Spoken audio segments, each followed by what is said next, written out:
বলে না, জোরে কথা বলে না, তাদের সব ভাষা থাকে কোমল, তাদের ভাষা থাকে মধুরতা, তাদের মধ্যে থাকে বিনয়, নমনীয়।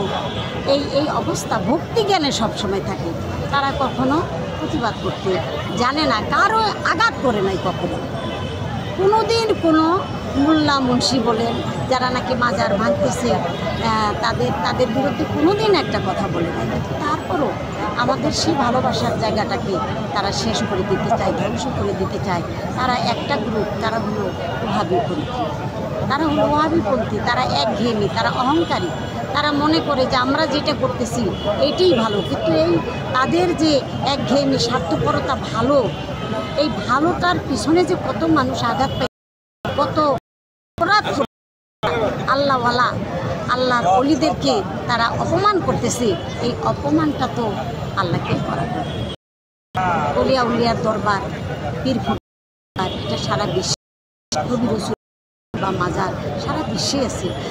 বাজারে গান বাজনা থাকবে না। আমরা গান বাজনা কেন গাইতে? আমরা গান বাজনা এই বাংলার কৃষ্টি কালচার, এই বাংলার ঐতিহ্য আমাদের এই গান বাজনা, সঙ্গীত, বাউল বিচার গান, জারি সারি গান, এই গান তো আমাদের গাইতেই হবে। আমরা তো হাওলাত করে গাইতেছি না, আমাদের নিজেদের সম্পদ এটা, আমরা গাবো। যারা নাকি গানের মাঝে থাকে, যারা নাকি গান শুনে গান গায়, তাদের মধ্যে আলাদা একটা খোদা প্রেম থাকে। অলিয়া উলিয়া আমার হযরত মুহাম্মদ মুস্তাফা সাল্লাল্লাহু আলাইহি সাল্লাম আমার নবীজি গান শুনেছে, আমার নবীজি গান শুনেছেন, গানের কোনো কথা জ্ঞান নাই। আমার নবীজি গান শুনেছেন, সেই গান যারা নাকি বাধা দেয় তারা আমার নবীর দুশমন।